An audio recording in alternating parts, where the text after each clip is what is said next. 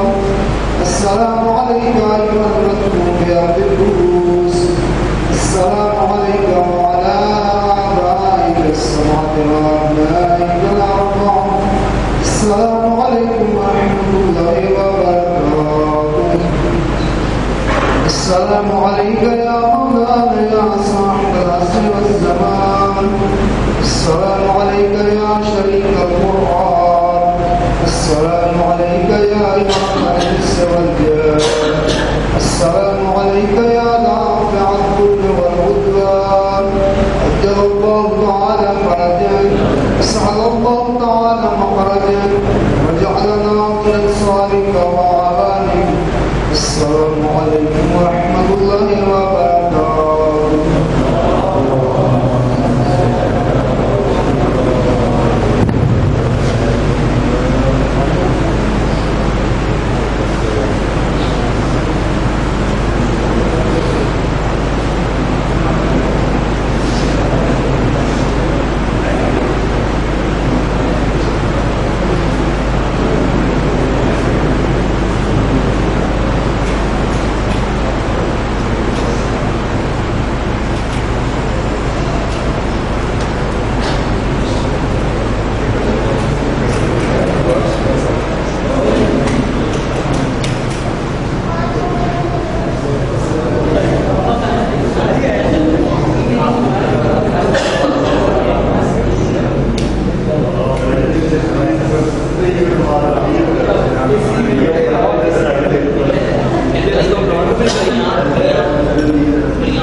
اور وہ دوسرے کے طرف تو وہ ادھر کی طرف تھے زیادہ شادی خاتمہ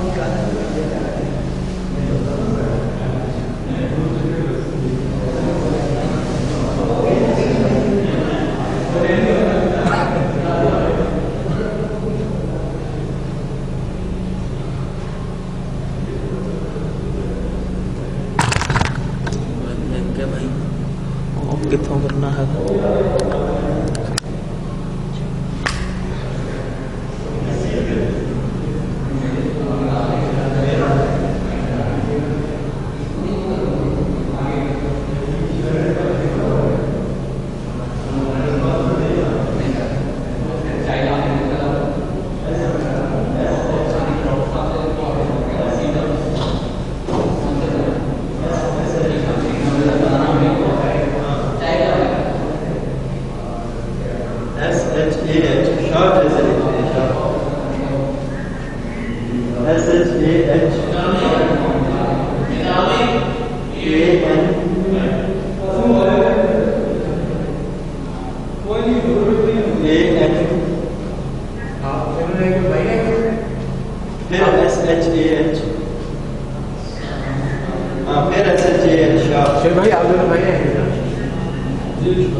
اوپر دیکھیں سب سے ٹاپ والے